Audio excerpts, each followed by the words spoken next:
All right, so with that said, we now have Congressman Gary Miller. Thank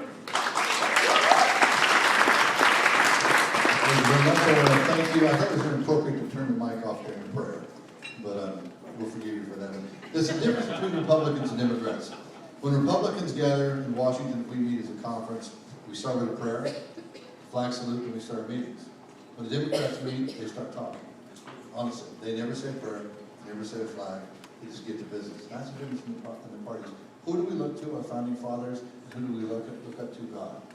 Young Republicans, I want to thank you. You are the future. You're the ones who walk the districts. Republican Women Federated, you don't get the praise you deserve. You stuff the envelopes, you lick them, you put the stamps on them, you get the GOTV calls out, and then we get our picture in the paper when we win, and you don't get the accolades. You deserve a round of applause. Please give them all that. Now, what are we doing in Washington? Not much. Now, they say we're a do-nothing Congress. The problem is it's a do-nothing Senate. We get our bills out. I voted for 3 balanced budget amendments. We have put a budget out every year. I've never voted for a Democrat budget, and I've never voted for a tax increase. But we send the budget to the Senate, and they do nothing. They set their regulations we set, deregulating this country, they do nothing. The problem is what's happened in this country.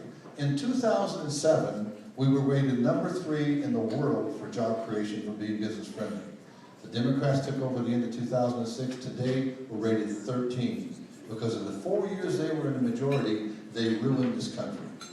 They passed excessive regulation. The financial service sector, I chair international trade and policy, and they have ruined our sector so bad, businesses don't know what to do. They don't know what the regulations will be next year. But bills were passed 2 or 3 years ago, have still not been implemented. They're being put in law today. It's gotten so bad that small businesses can't even get a loan. Builders can't get a loan. Until you turn the housing market in the Inland Empire, this economy will not come back. Period.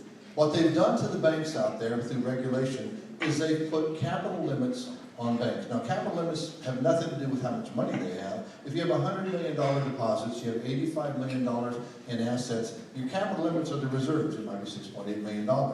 They have basically gone to the banks and said, you cannot make small business loans or real estate loans to builders above capital limits in total.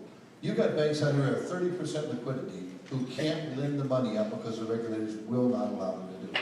Chino Commercial Bank, sitting on 30% of their assets liquid. They've got 7 regulators in there auditing them right now. They've never done a thing wrong. That's the equivalent of B of A having 40,000 government regulators on top of them. Small businesses can't handle it. Some people think that the commercial banks, the small community banks, and credit unions can make the loans for real estate. They don't have the liquidity. You have to have financial marketplace in place to bring private sector dollars into the secondary marketplace to be able to make a home loan. But government's doing all the wrong things. We talk about education. The best thing the federal government can do is get out of education. We don't trust parents. We don't trust anybody. The San Bernardino Housing Authority, I introduced a bill that allowed them to become a move-to-work housing authority, which means people that go into public housing are required to get a job. Now, that's brain surgery. And at a given point in time, they're required to go out on their own and start supporting themselves. Even with the cuts, the San Bernardino Housing Authority is doing better than the other housing authorities who not. We only trust 30 housing authorities that have over 3,000. We think Washington knows how to do everything better than the private sector knows how to do it. We think that we can educate your children better than parents. Now, if you could hold school boards accountable and allow them to set up the policies and procedures they need to implement locally, you could educate your kids the way you want to educate them, not the way Congress or the state legislature wants to educate them. They're not here.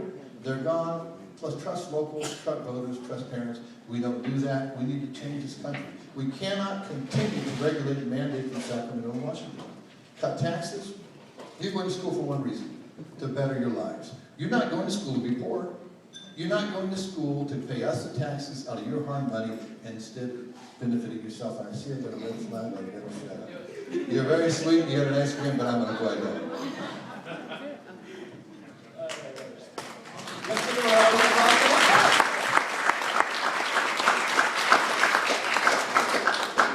All right, Congressman, I'm going to go ahead and keep it the same. As you know, our national debt is getting out of control. The youth in this country will inherit a national debt of over $15 trillion. Give us one bold idea of how we can reduce this national debt for the upcoming generations. The Senate hasn't passed a budget in 3 years. Our new budget takes us back to 2008 spending levels. It says we're going to flatline spending at 2008 levels in the future period. We're going to get spending down below 20%. Ours is 18 to 19% of the GDP. Very reasonable. Right now, we're at 23.4%. The president's running a $1.6 trillion deficit. Spending on programs that you will never benefit from. We're going to tackle the hard issues. Medicare, if you're 55 and older, it's going to remain the same. We're going to have to change it in the future. We're going to have to raise the levels of how you are to start receiving it. Whether you like it or not, Medicare and Social Security is going bankrupt. By 2032, 2 of you are going to work for every 1 person retired. Think about it. 2 workers for 1 person retired. When they started, it was great. You had 60 people working for 1 person retired. But retiring, you had to be 65 years of age, and the life expectancy was 64. Brilliant government. Most are going to die before you get it. Not today. It's in the 80s. You two can't work and pay local taxes, county taxes, state taxes, and federal taxes, and pay my Social Security and Medicare. It won't work. It's got to be changed. Now, we say Social Security is a retirement system. Lie. 1972, the courts ruled that the Social Security is a welfare system. You don't have to like it, but you pay in today, and somebody else gets the money today. There's not a dime put aside. Now, they say you can't spend Social Security monies on spending in the government. Lie. What we have is on budget, which is general fund dollars that come in from taxes. We have offline budget, which is Social Security, Medicare. What they do is they commingle them as a unified budget, put it into the treasury, and we spend every dime of it. All this money in reserve is nothing more than an IOU sitting in some file cabinet. I don't know where the file cabinet is. There's no money, and I'm out of time again. You're very sweet. God bless you. Thank you for letting me talk.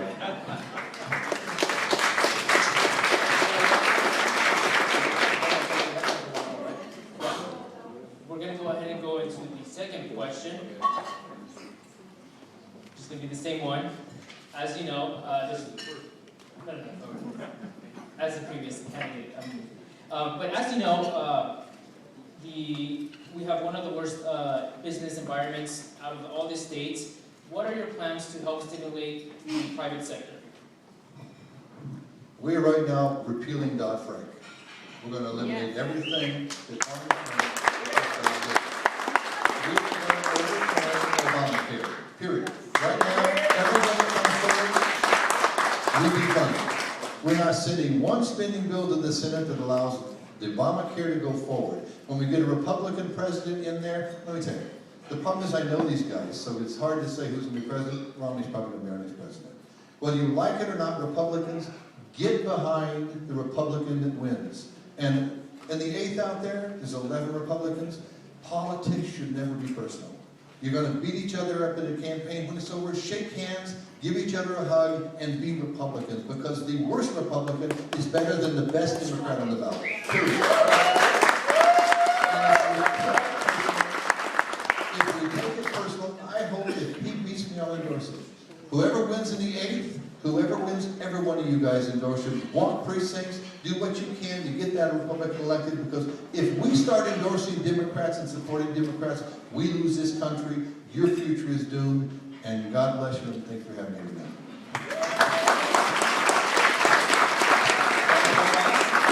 Before you guys sit down, we want to make sure that we get a picture of you two together. So, Mrs. Pacheco, can you please go ahead and give these gentlemen.